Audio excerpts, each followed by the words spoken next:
प्रेम से बोलिए सदगुरु साहिब जी की जय हो। सतनाम साहिब। हे साहिब, आपका अनंत अनंत शुक्रिया, अनंत अनंत आभार। साहिब जी आपकी सर्वदा ही जय जयकार। आदरणीय सर्व संतों की जय हो। उपस्थित आदर के योग्य सभी जीवात्माओं को मेरा नमन। सतनाम साहिब। आप सब में बैठे परमपिता परमात्मा को शत शत नमन। घट में है सूझे नाही, लानत ऐसी जिंद तुलसी या संसार को भया मोतिया बिंद। कि वो सच्चा प्रेम, वो हम, वो परमात्मा हम में ही है, अंदर में ही है, मगर हम उसको बाहर ढूंढते रहते हैं। तो कहते हैं लानत है बंदे तेरी जिंदगी पर। वही साहिब कहते हैं भाई वस्तु कहीं है और तुम ढूंढ कहीं और रहे हो, कैसे लगेगी हाथ? जहां है वहां ढूंढेंगे तो आसानी से मिल जाएगी ना। अब आप अपने अंदर में बैठे हो, बाहर ढूंढो कि मैं कहाँ हूं, मैं कहाँ हूं, तो हम है ना अंदर। यदि हम अंदर नहीं होते तो बाहर हमारी आवाज नहीं आ रही होती। मुर्दे से समझ के देखो ना, मुर्दे की आंखें लगी होती हैं, क्या वो देख पाता है? क्योंकि उस मुर्दे में कौन नहीं होता? वो जो रह रहा था वो नहीं होता। उस मुर्दे में से जो वो आवाज बोल रही थी वो अब वहां पर नहीं है। मुर्दे के कान तो हैं, मगर मुर्दे के कानों में जो वो सुनने वाली शक्ति बैठी थी अब वो नहीं है। इसीलिए संत जन पता है क्या कहते हैं? वह बोलता इत गया नगरिया तज के, दस दरवाजे जो के त्यों ही, कौन रहा गया भज के, रे कौन रहा गया भज के। कि हमारे 10 दरवाजे हैं हमारे शरीर में। 9 दरवाजे तो हम सबको नॉर्मली दिखते हैं शरीर में, 10वां जो है वो योगी जन जानते हैं, और एकादश दरवाजा जो है ना वो संत जन जानते हैं। इसलिए संत जन हर एक कोई भेद जानते हैं। और इसीलिए ही साहिब ने कहा है कि वस्तु कहीं है ढूंढते कहीं हूं। और उन्होंने ये नहीं कहा किसी गुरु का साथ करो, क्या कहा है? भेदी लीना साथ। वस्तु कहीं ढूंढे कहीं, के ही विधि आवे हाथ। कहें कबीर वस्तु तब पाइए, जब भेदी लीजिए साथ। उन्होंने देखो भेदी का है ना, भेदी का मतलब क्या है? कि जिसको ये सारा भेद पता है वो भेदी है। उसको हम भेदी को इसलिए गुरु बोल देते हैं क्योंकि हम किसी से भी ज्ञान पाते हैं उसको अध्यापक, टीचर या गुरु तो बोलते ही हैं, है ना? इसलिए उनको गुरु बोलते हैं। तो वो मगर शब्द भेदी जब तक गुरु नहीं होंगे तो आपको शब्द का भेद कैसे देंगे? जैसे सपोज करो अगर मैं वकील नहीं हूं तो मैं वकालत के पैतरे आपको कैसे बताऊंगी? नहीं बता सकती ना। अगर मैं जज नहीं हूं तो जजमेंट करना मैं कैसे सिखाऊंगी? अगर मैं डॉक्टर नहीं हूं तो मैं आपको किसी भी चीज का इलाज करना कैसे सिखा सकती हूँ? नहीं सिखा सकती ना। उस चीज का विशेषज्ञ तो मुझे होना ही पड़ेगा, तभी तो मैं वो चीज आपको सिखा सकूंगी। ऐसे ही साहिब कहते हैं कि जो विशेषज्ञ है ना अध्यात्म के, आत्मज्ञान के, परमात्म ज्ञान के, उस सच्चे प्रेम के, उनसे मिलो। अगर तुम्हें ये वाली वस्तु ढूंढनी है, प्रेम वाली वस्तु ढूंढनी है, तो फिर क्या करेंगे? भेदी लीना साथ कर। उस भेदी का साथ कर ले। वो क्या करेगा? वस्तु देगा लखाए। वो तुम्हें वो ज्ञान दे देगा, ज्ञान सिखा देगा। क्योंकि करोड़ों करोड़ों जन्म बीत जाते सुरती को, मरते और जन्म लेते लेते, मगर पहुंच नहीं पाती। तो क्या कहते हैं? कोटिन जन्म का पंथ है। करोड़ों करोड़ों जन्म लग जाते हैं, आत्माओं को समझ में नहीं आता। और गुरु क्या करता है? वो भेदी क्या करेगा? अब डॉक्टर है, सपोज करो हमने कभी डॉक्टरी की पढ़ाई नहीं करी, हम 60 साल के बुढ़े हो गए। अब हम चाहते हैं कि हमारे को डॉक्टरी की पढ़ाई आ जाए, तो किसी विशेषज्ञ डॉक्टर के पास जाके, सपोज करो आईज स्पेशलिस्ट के पास में जाने लग गई। साल जाऊंगी, 2 साल जाऊंगी, 3 साल जाऊंगी, कुछ तो सीख जाऊंगी, या कुछ भी नहीं सीख के आऊंगी? और ना मरा तो इतना तो पता कर ही लूंगी आंखों में एलर्जी हो रही है, मोतियाबिंद हो रहा है कि नहीं हो रहा। चाहे भले ही पूरा इलाज ना सीख पाऊं उस टाइम, क्योंकि मेरा पीरियड टाइम ज्यादा बीत चुका है ना उस वजह से। अगर मैं शुरू से सीखने लगती तो सीख भी जाती। मगर ये तो नहीं है कि मैं डॉक्टर के पास जाऊंगी तो मेरे को डॉक्टरी का कुछ भी ऐब है, कुछ नहीं आएगा। आएगा तो ना। ऐसे ही जब हम सच्चे शब्द भेदी संतों के पास जाते हैं, उनसे परमात्मा का भेद जानते हैं, क्योंकि वो भेद केवल हमने जानना है, ना ही तो हमारे शरीर ने जानना, ना ही हमारे मन ने जानना, हम आत्मा ने जानना है। जब हम अपने आप को पहचान जाएंगे कि हम आत्मा है, अब हम 60 साल की उम्र में भी जान सकते हैं, क्योंकि आत्मा तो सोलों ओन चल रही है ना, जन्मों से आ रही है और जन्मों से इस शरीरों को धारण करती है और जन्मों से छोड़ती हुई चली जा रही है। तो आत्मा तो अजन्मा है, तो वो तो किसी भी अवधि में सीख सकती है। इसलिए कहते हैं कि उसको जब वो सीख लेगी इस चीज को, तो करोड़ों जन्म जन्मांतर तक जो खेल चल रहा था ना, उसके साथ उसको सब समझ में आ जाएगा, और जब समझ में आ जाएगा तो वो करनी करके पार हो जाएगी। तो कोटिन जन्म का पंथ था, गुरु पल में दिया पहुंचाए। ऐसा कोई गुरु मिल जाए तो मजा आ जाए ना फिर तो। ऐसे ही गुरुओं के संग में जब हम लगते हैं, तब हमें पता लगता है वाकई में ही सच्चा प्रेम क्या होता है, खुद से प्रेम करना कैसे होता है। जो बंदे खुद से प्रेम नहीं कर सकते ना, दुनिया में आप जिससे भी मिलोगे ना, वो खुद से भी प्रेम करना नहीं जानते। अरे जो चीज हम खुद नहीं जानते, हम दूसरों के लिए कैसे कर देंगे? कर सकते हैं भला हम? मेरे को पढ़ाई नहीं आती हो, मैं अनपढ़ हूं, मैं अपने बच्चों को पढ़ा सकती हूँ? नहीं पढ़ा सकती ना। अब मुझे प्रेम आता ही नहीं है, मेरे को खुद पे ही प्रेम नहीं आता। 10 गालियां तो मैं दिन में को अपने आप को दे लेती हूँ, तो सामने वालों को क्या दूंगी?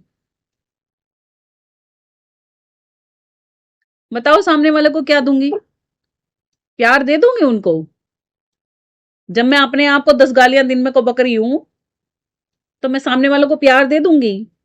नहीं दे सकती ना, क्योंकि खुद से ही प्रेम करना नहीं आता। इसीलिए साहिब ने कहा है, सबसे पहले खुद से प्रेम करो, खुद में आओ, जब भी तुम बांट सकते हो उस चीज को। जो चीज तुम में है ही नहीं, उस चीज को तुम बांटोगे कैसे? आज की दुनिया में इसीलिए सब लोग पता है कैसे हो गए हैं। परमात्मा ने हमें कैसा बनाया था? देने वाला। दो, सबको दो, दो, दो। और हम कैसे बन गए?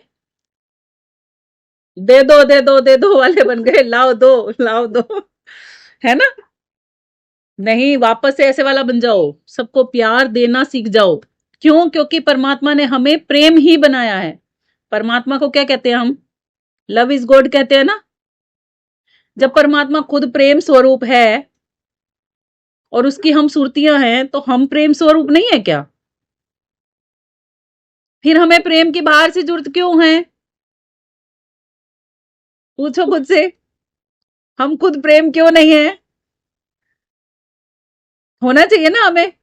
अरे प्राउड होना चाहिए, हम मालिक की संतान है, हम प्रेम स्वरूप है। जब तक हम खुद से प्यार नहीं कर सकते, तब तक हम किसी और से कैसे कर लेंगे? वो तो फिर सारे स्वार्थों के होंगे, तूने मेरा ये काम नहीं करा, मैंने तेरा ये काम नहीं करा, तूने यूं नहीं करा, मैंने यूं नहीं करा, बस। फिर क्या होगा? 10 मिनट का प्रेम, 11वें मिनट में लड़ाई, और सब कुछ खत्म। इसीलिए मालिक कहते हैं, सच्चे भेदी गुरुओं से मिलो, ताकि तुम्हें असलियत में वो प्रेम का प्याला पीना सिखा देंगे। आगे कहते हैं, झिलमिल नूर लखे कोई गुरुमुख, उन मुन घर की वासा। वो झिलमिल झिलमिल नूर, वो प्रेम, वो आनंद, जिसकी वर्षा में भीग के रोम रोम पुलकित हो जाता है, आनंद से हम खिल जाते हैं। वो कोई कोई, जैसे हर एक कोई टॉप क्लास फर्स्ट नहीं आता ना, पढ़ाई तो सभी करते हैं। डॉक्टरेट की डिग्री लेने तो पता नहीं कितने बच्चे जाते हैं, हर एक किसी को डॉक्टरेट की डिग्री थोड़ा ना मिल जाती है, किसी किसी को मिलती है ना। इसलिए वो कहते हैं, झिलमिल नूर लखे कोई गुरुमुख, कोई गुरु का पूरा ज्ञान लेने वाला, गुरु की हर एक बात की उसको समझ के उस पर अमल करने वाला, वो गुरुमुख क्या पालेगा? वो झिलमिल नूर पालेगा, जिसको पा नहीं पाता कोई। लख लेगा मतलब देख लेगा। और क्या हो जाएगा? उन्मुनी अवस्था आ जाती है। एक उन्मुनी अवस्था ऐसी होती है, ना ही तो वो ज्यादा किसी से बोलते और ना ही चुप रहते, आनंद में रहते हैं वो फिर। ना ही तो वो किसी के रूसने से दुखी होते, और ना ही किसी के प्यार करने से ज्यादा ही मनते। कोई प्यार करे तो ठीक, नहीं करे तो भी ठीक, ऐसी उन्मुनी अवस्था में वो रहने लग जाते हैं। फिर क्या कहते हैं, सबकी नजर पड़े अविनाशी, कोई बिरला संत पहचाने। कोई बिरला क्यों पहचानता है उसको जब सबकी नजरों में पड़ता है? तो क्योंकि सब कोई अपने आप को ही नहीं जानते। अगर हम अपने आप को अभी जैसे हमने जाना ना कि हम खुद ही प्रेम हैं, अगर ये बात हमें फॉरएवर याद रहेगी तभी तो हम उसको मिल पाएंगे जो सच्ची में प्रेम है ना। और जिनको याद रहती है वो बिरले होते हैं, और बिरलों को वो अविनाशी दिखता है, बाकियों को नहीं दिखता, इसलिए वो बिरले हैं। चाहे तो सब पा सकते हैं। अब एक बात बताओ, स्कूल में जब हम पढ़ने जाते हैं क्लासेस में, तो क्या सारे फर्स्ट क्लास फर्स्ट पास नहीं हो सकते? हो सकते हैं। कब हो सकते हैं? जितनी मेहनत वो फर्स्ट क्लास फर्स्ट आने वाला बच्चा कर रहा है ना, उतनी बाकी सारे बच्चे करेंगे तो वो भी फर्स्ट आ सकते हैं। बट वो उतनी मेहनत करते नहीं। क्या कहते हैं, अरे 33 नंबर बहुत हैं, बहुत सारे बच्चों को तो इतना ही रहता है, बस पास जोड़ ना के बरिस्टर बन के डिग्री लेकर कौन सा कि मैं फर्स्ट क्लास आके कौन सा कि मैं घना वो हो जाएगा। ऐसा ही तो फर्स्ट क्लास आके डिग्री मिलेगी, और ऐसे ही पासिंग मार्क्स में डिग्री मिलेगी। उनको तो बस डिग्री से मतलब होता है। 50% वाले, 60% वाले, 70% वाले भी बच्चे होते हैं, है ना। मगर जिसने टॉप क्लास आना होता है ना, जिसको ये होता है नहीं मेरे को तो टॉपर ही बनना है, उसका लक्ष्य होता है, उसका लक्ष्य होता है ना एक ऐसे निर्धारित। जब हम अपने भी लक्ष्य करते हैं तो ऐसा हो नहीं सकता हमें वो चीज ना मिले, क्योंकि हम उसमें अपने पूरी लगन से, अपनी पूरी मेहनत से जुट के उस कार्य को फिर हम करते हैं, तो हमें वो आ जाता है। आगे कबीर साहिब जी कहते हैं, कहे कबीर यह भरम की वाणी, जो खोले सोई जाने। साहिब कहते हैं ये भरम की किवाड़ी, ये आवागमन का पर्दा, ये जड़ और चेतन की जो पड़ी हुई ग्रंथि है, इसको कोई कोई बिरला खोल पाता है, कोई कोई समझ पाता है। और जो समझ जाता है वो खोल लेता है इसको, और जो खोल लेता है वो मालिक से मिल लेता है। और जो मालिक से मिलता है वो क्या कहेगा, जब उसका आशिक हो जाएगा तो वो क्या कहेगा, अखियां लगी रहन दो साहिब, हृदय नाम संभाला है। अपने अंदर से उस सच्चे नाम को मैंने संभाल लिया, तो बस अब वहीं के दीदार होने दो, और कुछ नहीं चाहिए। इसीलिए दादू जी कहते हैं, दादू देखा ए दीदा, वो देखा मैंने जो दूसरों को नहीं दिखता। सब कोई कहत सुनीदा, सब कोई कहते रहते हैं सुना है सुना है सुना है, मालिक है परमात्मा है, देखा किसी ने नहीं। आत्मा को भी किसी ने नहीं देखा, परमात्मा को भी किसी ने नहीं देखा। वो क्या कहते हैं, मैंने ऐसे को देख लिया। मुर्शिद पूरा कब देखा, जब मुझे पूरा मुर्शिद मिला, यानी कि मुझे भेदी गुरु मिला। मुर्शिद पूरा गगन गुरु लखिया, कौन सा गुरु लखा, यहां वाले मुर्शिद से वो वाला मुर्शिद मिला। मुर्शिद पूरा गगन गुरु लखिया, और तन मन किया उसीदा, उसके भवाले फिर छोड़ दिया। अब चाहे कुछ भी हो, हमने भक्ति इतनी शिद्दत और इतनी लगन से करनी चाहिए कि फिर चाहे कुछ भी हो, कि परमात्मा तक जाना ही है। जैसे हीर रांझा डरते नहीं थे ना मरने से, क्योंकि उनकी रूहें एक हो चुकी थी। लैला मजनू डरते नहीं थे मरने से, क्योंकि उनकी रूहें एक हो चुकी थी। भले ही तन से पास नहीं रहते थे वो, मगर रूह से सदा पास रहते थे एक दूसरे के, एक दूसरे को महसूस कर सकते थे वो।